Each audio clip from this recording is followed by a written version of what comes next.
Hello, welcome to Direct Joy. Happy lunchtime, happy time, whatever time you're watching. Welcome to my free live stream. This is Direct Joy. My name is Cherie Joy, and this is some free mental, emotional education, advice. It comes to you free because a lot of the stuff that we try to access around mental and emotional health is really hard to access in my understanding. And I would like to be able to provide more of what I think we need as a collective and as individuals and in our families. And so, here we go. Direct Joy is coming from, the topics come from information and questions that I get into my inbox and into my messages. And it's my kind of translation of that, of what information I think is helpful for you to know around those particular topics. Today we're talking about betrayal, which is pretty big. So I think it's betrayal part 1. So we'll start off today with what we have. Please let me have your feedback and inform me what you want to know more of about this subject and about any subjects indeed, because the pain around betrayal can be far-reaching and is affected by affects a lot of our life issues. So as we always start with a definition, the sense of being harmed, violated, trust being broken, confidence being broken. So the actual definition of betrayal is about a violation of trust and the break of confidence. Okay, so all right, that's a great place to start from a dictionary definition. However, there's a paper published in 2010 from Rachman, which talks about betrayal being the sense of being harmed. That really piqued my interest, because we're not talking then about mental health or emotional health, or we're talking about senses. Now, senses ordinarily, we're talking about, smell and sight and hearing, etc. But this is different. There's a sense of us being betrayed, a pain that's caused due to a violation, but a sense that we get.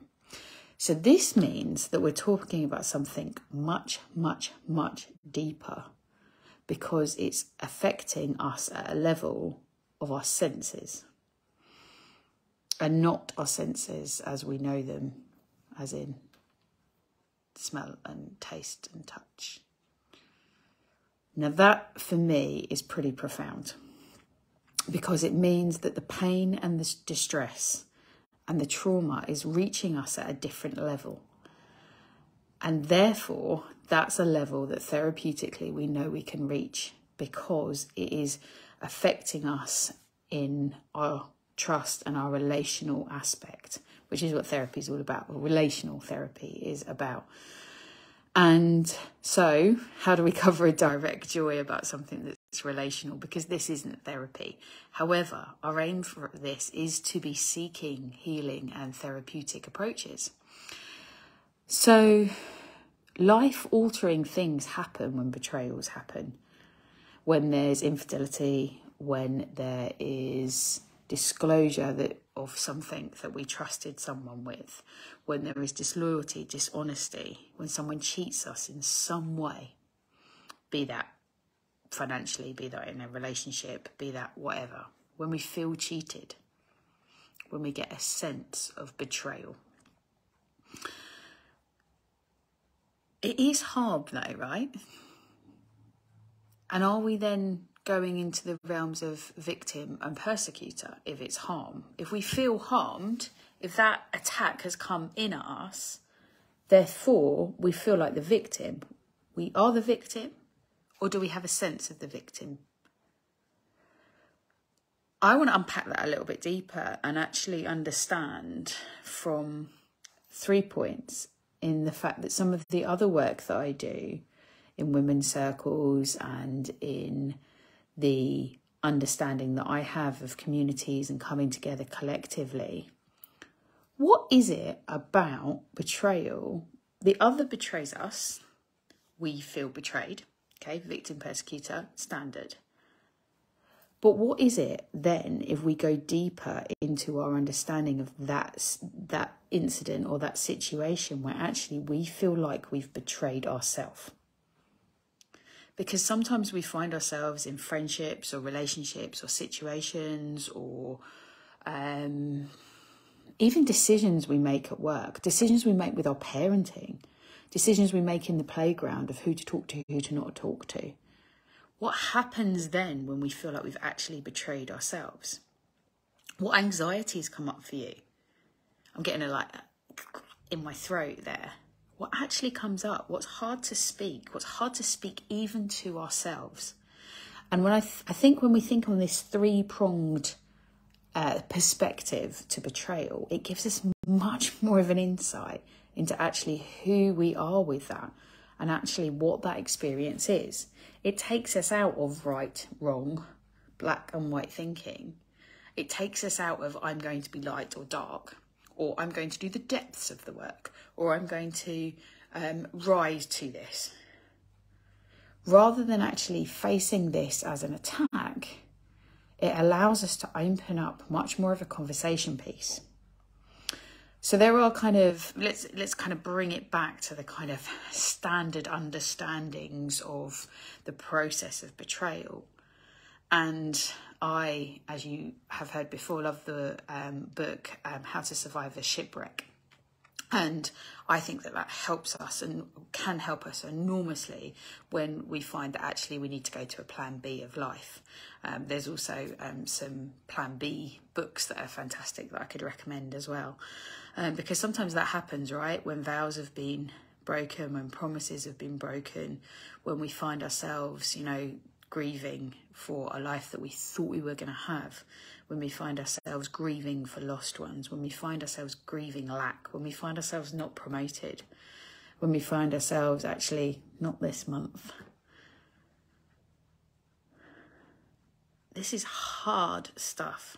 These are life issues that face us. We may not face them all, but ordinarily we find that families, within our families, there's some of this stuff going on. And that sense of betrayal then causes the shock, the denial, potentially PTSD, the traumatic stuff, the anxiety, anger. And these phases we go through before it begins to fade, before we find forgiveness and acceptance, are real.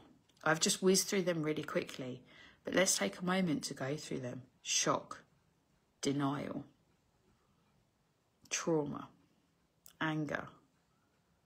Before it fades and we can process it, that's exhausting. When we allow people into our lives, when we have friends over numerous years, decades even, when we have husbands, wives, family members, beloved ones in our life, beloved ones in our community, people that we journey through life with, we do life with them, and then they go, or we feel that they've disclosed something out of confidence, out of the boundaries, out of what we need, when there's a disloyalty or a dishonesty, that shakes us. We feel cheated. We are cheated. We have a sense of betrayal. It hurts and it's painful. It creates other symptoms and those show up in our lives. We may overwork. We may find it difficult to parent. We may find that we overparent. We may find that we overwork, underwork, anxiety, paranoia. All these things show up in different ways for different reasons. And unpicking what they are for us, how they fit into feeling betrayed, being the betrayer, and understanding how that fits for who we are as ourselves and our sense of self, our sense of self-worth, our sense of self-confidence. That word sense today is coming up so much. A sense of belonging. Really, really important. There's been a previous Direct Joy about communities and how we feel persecuted in communities and how we can, and that sense of bullying and what we do with that. And one of the things that I've noticed that we tend to do is when we feel anxious, we have a fight or flight response. But if we think about fight or flight, it's either going in or coming away. And what do we do with that anxiety around betrayal? What do we do with new friends? How do we go in or how do we go out? And that expansion and contraction, what's happening with our reconnection? What's happening as we put down those roots of new relationships? What reminds us of the old betrayals, the old violations, the old disloyalties? And how do we understand that? But how do we understand it if we put the model of the three against it? How do we understand it as the victim, the persecutor, and actually the part that we have to play? What's the part that we have to play, not in the scenario, not in the context, but in the process of who we are and how we understand it, how we've been and how we go forward? What's that understanding like to unpick that? It's helpful to journal some of that stuff. It's helpful to have a trusted friend, a trusted person. It's helpful to go relational with yourself, with others, with a therapist. Understanding what your grounding is and how you understand betrayal in your life. Because some of this stuff goes back eons. We carry the trauma of our ancestors. It's well documented. And maybe that's the next direct joy of part 2 of Betrayal. Understanding truly what has been seeded that we can allow to bloom, and what are the weeds that we want to allow to then become next season's compost.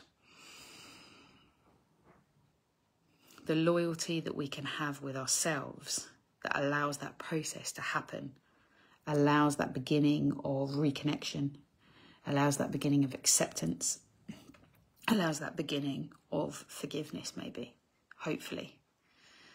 But forgiveness isn't a one shot. Forgiveness is a repeating process of allowing that acceptance, of letting go and letting in, opening, and then allowing the contraction to allow a further opening. It's a gentle, graceful, yet extremely powerful thing to offer yourself.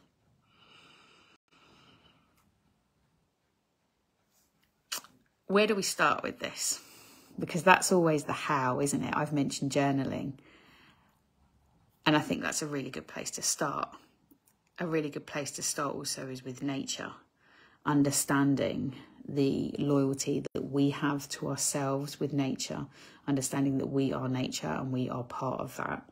And also, how do we tend to ourselves? Because if we understand how we tend to ourselves, we can understand how we tend to the betrayal that we have given out, and take acceptance and forgiveness for ourselves of that, and also what has been brought in and how we can understand that sense, how we can understand what's going on for us. It's very much a mind, body, heart connection, and allowing that to really